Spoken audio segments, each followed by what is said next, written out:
turned Diggy into a lethal weapon here. RRQ Hoshi getting that Khalid. And the Jawhead is their fourth ban onto the side of Burmese Ghouls. That's going to be Akaja. What are the possible bans here for both teams that you're thinking that's possible that they're just gonna come up with? I'm thinking, I would have been thinking a Cho, but even then, this is kind of very situational here on what RRQ is going to be first picking. So we're just going to have to wait and see, but it's going to be, the Ruby is going to be taken out, and that's just going to leave Ruby DD a little out in the open. Yeah, he only has the DD now, not the Ruby, because it was banned out. Feels bad, feels bad. Very much so. Like, I definitely felt like it's somewhat of a good option to replace the Balmond, like, with the Ruby itself, but now they're going back at it once again. Are we going to be having that Balmond in hand, but Burmese Ghouls, they still can go into negate a couple of all these sort of the high mobility heroes in the form of Ling, which, you know, there was that split push that they tried to pull up, and Albert was definitely annoying to deal against, so no more Ling.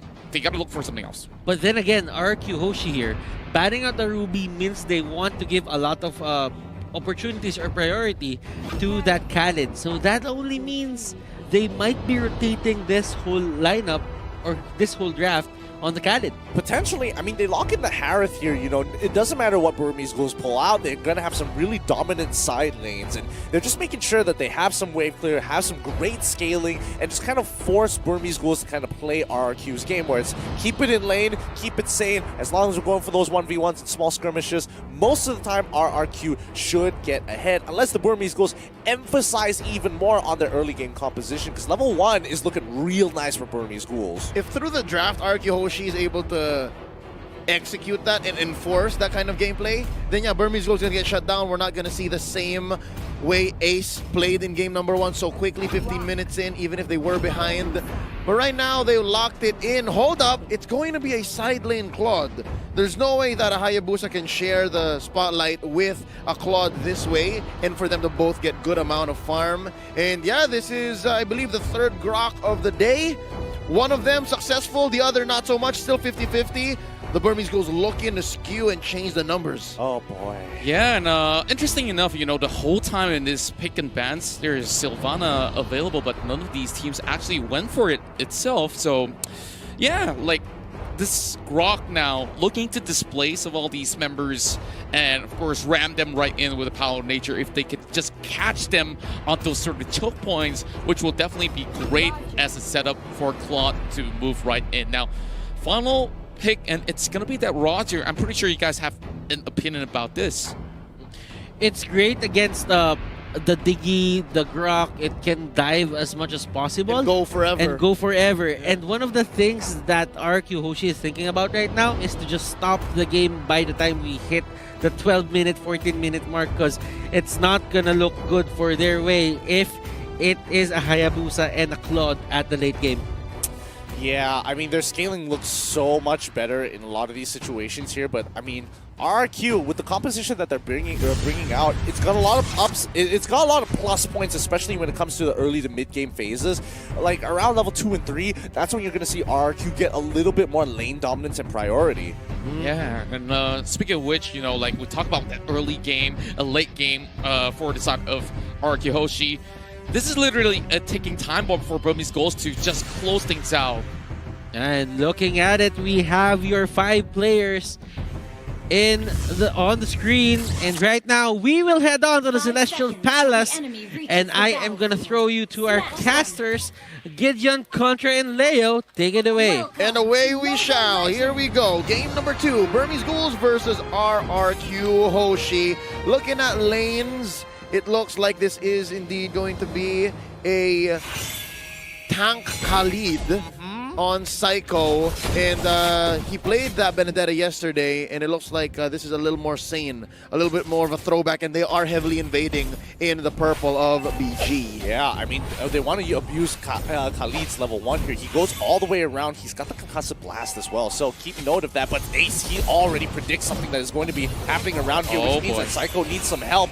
No, unfortunately, no Matilda on his side, but no, now Vin, he goes in, takes a little bit of damage, but he can only target one person person at a time. Vin getting the stun onto D, but it's not going to be enough. R7 as well, trying to pick him up, and D on the run. Battle Mirror Image over the wall.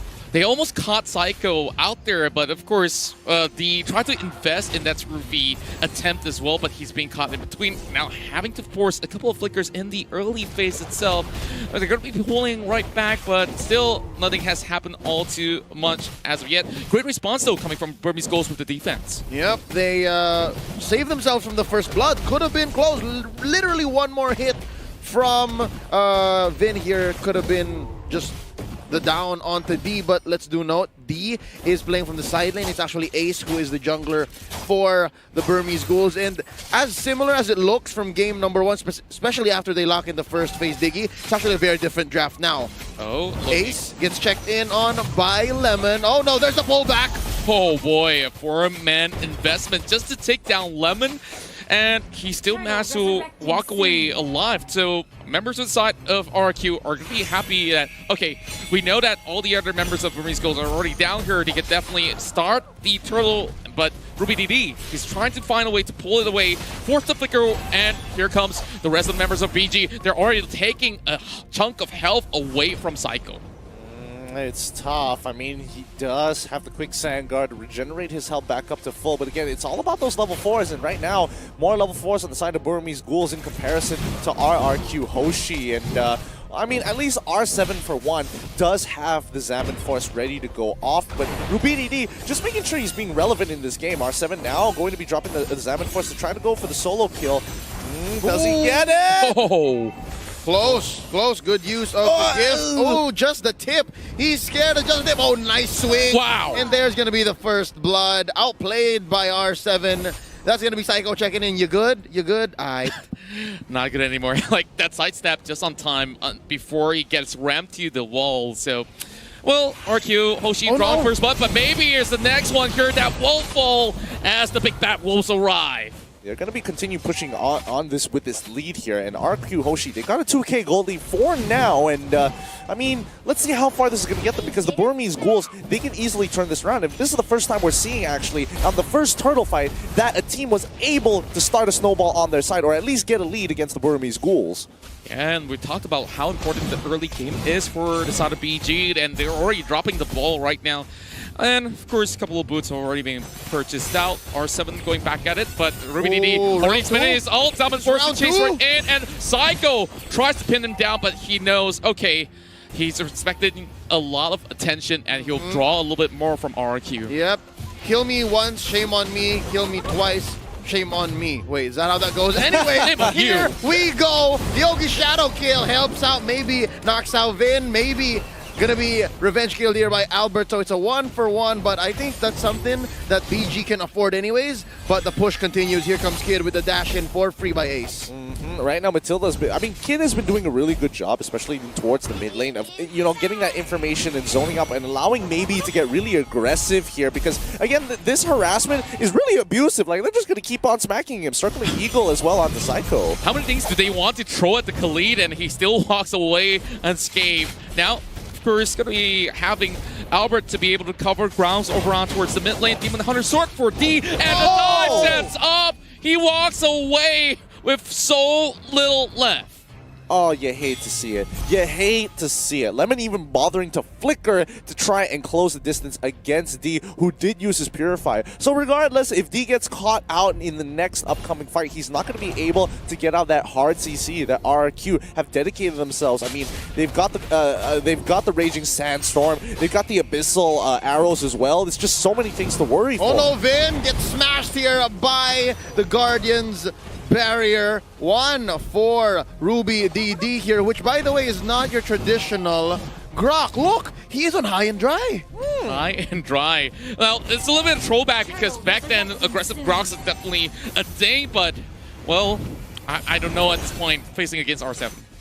Is this the Burmese meta? invading M2 right now. This is amazing. I suppose, but let's see if it works out. It needs to garner some results. If not, it's just going to be standing there in the water. And RRQ, they want to contest this next. They want to contest this turtle, but can they even get it here? Especially with Burmese Ghouls, they're trenched in hard. But yes, they do. They managed to get a steal. 1-for-1 turtles now. Yeah, and not only that, they managed to exchange it with the turret being taken by the side of RRQ. So a little bit of different sort of objective are on their eyes right at the moment. But they blazing duet on towards Lemon. But how long can he last? He will be able to survive, but the rest of RRQ nowhere to be found to be providing assistance, knowing that he does not need any of that. But having more members being sent right through, they are trying to stop the push. Whoa, Sandstorm right at towards that corner, and Time Journey has already been popped. Here comes Kit, though, knowing that, okay, we've already called off many of these big-ticket elements. That was ridiculous regeneration. I counted, what, 2 or 3 ults dropped by the Burmese Ghouls, and RRQ Hoshi was like, okay, let's go. Let's do it again. Quick Sand Guard and the lifesteal on Lemon, but we almost missed it. Maybe goes down. What a quick blast by RRQ just to take down the Diggy. I mean, yeah, they can afford it, but it's never good to just lose a hero like that. Circling Eagle right now. Psycho is the target. A few slashes laid down onto Albert, and Psycho, in comes Lemon from behind, but that's gonna be a double for free. Ace gets one. The trade onto Kid, and that's gonna be Lemon. Reverse time even in this small pit. That's going to be the flicker out by Lemon. They survive 1 for 2 so far. They go way too deep, and, well, I guess that answers your question with the high and dry, right? Like, wow, that Grok is definitely being placed in that perfect scenario, and they will be able to just reap the rewards by just taking down all these members of RRQ who was hoping to get more catches after Maybe goes down. But speaking of Maybe, right here, he's popping that Time Journey already, so free pick coming from R7, popping out that Zaman Force, and now looking for Ruby DD as well. But, you know, Grok can last for quite a while as he is buying a little bit more time. Top side, though, 1v1. No, they managed just to pull away, and you know the power of nature, especially with the nature shield, it's great ability. He walks away. It was a 2v1. A 2v1, and unfortunately, that's going to be Albert paying the price, maybe taking a lot of damage here on towards that mid side, but even Vin, he doesn't want to play a part of it. Raging Sandstorm coming in from Psycho, but he has no way to get out. Pistol Arrow doesn't land, and that should be it for him. Quick Sand Guard. Just look at the Sand Guard, and it tags the entirety of the OG Shadow kill, but he will still go down nonetheless. 6-7. Burmese Ghoul looking to secure the mid side of the tower, but Vin has just arrived, and Shadow stepping away, and oh my goodness, Pistol Arrow goes all the way through, but not hitting anyone in as of yet. Oh, this is a very slow matchup from either side. I mean, both still maintaining the gold lead, and Burmese Ghouls catching up and evening out that score. Both the 1-1. Finally, they get that top tier 1. Burmese Ghouls pull ahead slightly, ever so slightly with gold. Check out the items here on the Burmese Ghouls. D already has 2 core items. That is the Golden Staff and the Demon Hunter Sword. Let's check out Ace here. That's going to be a Blade of Despair right now, just now, and the Raptor Machete. That's going to be Psycho spending here the Rampaging Sandstorm. Albert's in a little bit of trouble here. Zaman Force already being popped up, and R7, he's trying to find a little bit of leeway, but in the middle of it all, you can see Psycho tanking every single thing that he can just to buy some time for RRQ. But just look at RRQ. All the OG Shadow kills going to be popped up, but the rest of RRQ, they're shoved all the way back to base with a tick of health. How did they even make it out? Okay, styling and profiling on us. The King of Kings show us, all right, everybody's been running away with 1 health. How about all 4 of us do it at the same time? Oh my goodness. I mean, whatever, they make it away with 1 health. It's I mean, the Burmese Ghouls got to be really frustrated, and all they get is just a tier 1 from mid. So that's all the tier 1 turrets taken out. Lord is on the table. This game is absolutely ridiculous. 9 minutes into the game, only 26 to 24k. Usually by now, we usually see a lead, but both teams going strong and extremely even. Yeah, and each of them actually take that damage distribution from the that taunt, as Sandstorm has already used up Time Journey perfectly. Big use and a flicker. That's very costly. Oh boy, Vin. Oh boy. He might have misclicked that one. And he ends up, this could be huge. They don't have the Time Journey anymore. All right, here we go. They're coming in. That's a false engage by Ace. I almost thought he was going to pop the shadow kill. Yeah, I thought that he will actually go in for the full commitment, but Ruby DD also occupying Albert. They know, okay, we can't exactly fully take this fight, and Burmese Ghouls, they're waiting for another chance right here, but the rest of RRQ Hoshi, they try to land maybe a couple of taps of the autos to be able to take down the turret, but you know, they've already got enough of that clear speed coming from D. Ooh. Wind of Nature picked up by D now, so he's basically safe from Lemon, even the basics from Psycho. And hold up, real quick, Wait. Ruby DD, wild charge out of here, and he just leaves Albert in the dust. Yeah, and you can see if he stayed any longer or didn't use the flicker, he would definitely gone down. And that Grog didn't look like he's any potent at all. Great catch with the missile arrow landing, but it's gonna be time journey being popped immediately from Baby. And the next one to be caught out is D. He's forcing the flicker away. 50% health left, and now RRQ Hoshi attempts to draw the Lord out of the pit. Kid has to respond right now. They're trying to catch Psycho as well, but Lemon definitely going in for a little bit of protection. Over the back, it's gonna be a flank coming from the Hayabusa. This might just be it. They're looking for Psycho, and he's gonna be putting the quad shadows out there just in case.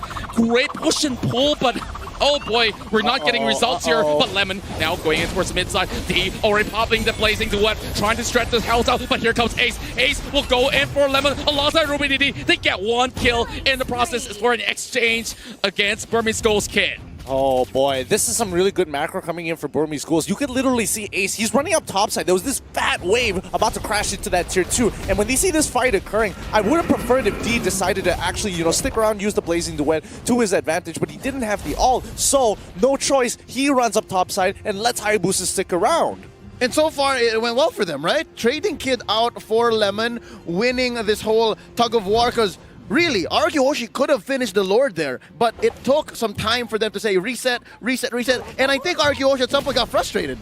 Yeah, and I think, honestly, Burmese Ghouls playing a super disciplined game. They will only take fights when Maybe is on their side, or at the very least, the rest of RRQ Hoshi, especially for R7, drops down that ult. Yeah, and previously, they also managed to get a real good catch on towards Maybe, and that missile arrow did land perfectly. So they say, okay, it's call time, and maybe we could pull even the Lord, but after that, BG understanding that they need to apply a little bit of pressure, and they've managed to get that catch eventually towards Lemon. Although it's a Lapu-Lapu, but it's still big. Now, forcing the flicker from inside of Psycho. They're trying to chase in. Couple of all these. Oh my goodness. How many bombs are inside of that bush? They've stacked up quite a number in there, but at this point, I think RRQ, they're just looking for a macro opportunity to get inside of the Burmese Ghouls. They want to play, play on the inside, but now Psycho getting caught out. He is gone, and this is going to be the green light for the Burmese Ghouls. Yeah. Circling the Eagle straight on towards Lemon. He might just be the next one on the chopping block right now with Albert focusing on towards Kid. Same goes towards R7, while Lemon is still That's Journey! It's Journey! It worked out! That's gonna be Lemon down, R7 as well, and that's gonna be one more, 4 down. Vin is the only survivor, and he's running back into his base. This could be the finish. Yeah, look at the timers right now. They don't really have much. Maybe Psycho can come out in 10 seconds, but they can't take as much as they please. And with that, that's a free Lord for Burmese Ghouls. Yep, they're going straight for that Luminous Lord. This should be no issue, no contestation, and even Psycho is going to be bringing out that Blade armor as well. Oh boy. I love how Vin just throws out a rogue Abyssal Arrow. Just maybe. Just a Hail Mary. Maybe. If this takes it, we'll win. I'd better try than not. All right, I accept. First Lord going over to Burmese Ghouls. He didn't even try to stay to look. Oh, did I get it? He just walks away. I'll just throw this javelin. Maybe I might score the longest throw from the Olympics. Maybe. Oh boy, it's just one of those situations where cool guys don't look at explosions. If he gets it, he's going to have the best clip of his life.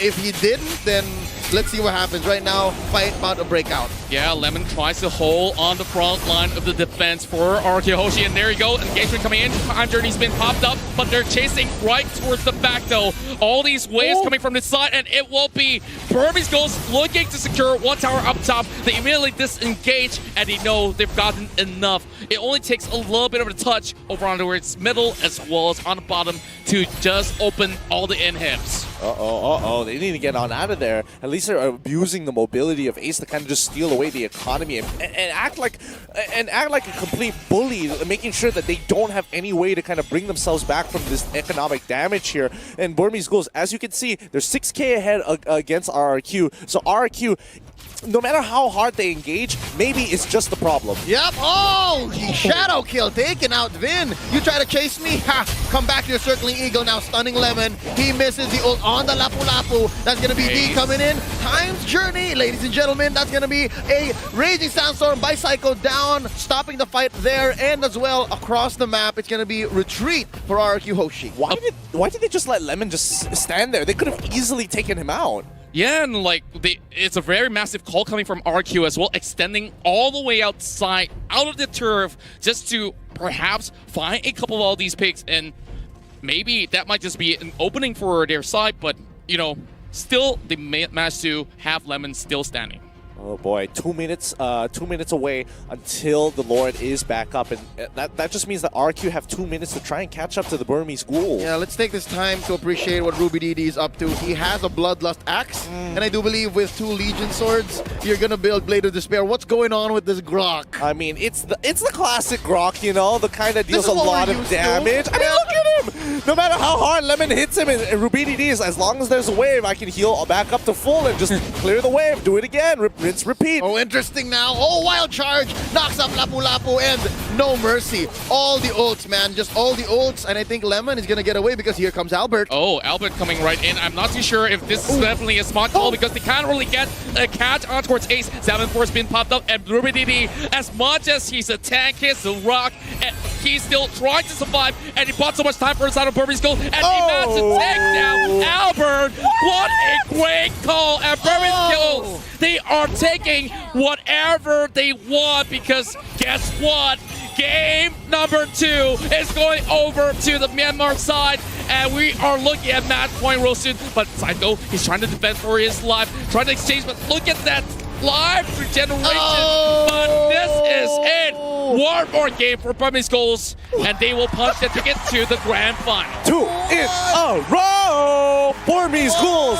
If this was a best of 3, they just got, I mean, if this was a best of 3, RQ just got knocked to the lower brackets, but this is a best of 5s. This is the semifinals that we're waiting for to see who books that slot into the finals, the grand finals itself, and Burmese Ghouls looking mighty fine. I'm back, guys. But for that, Welcome. I am speechless. Welcome, Butters. Burmese Ghouls, they had this certain thing in mind that the Diggy is really the gem that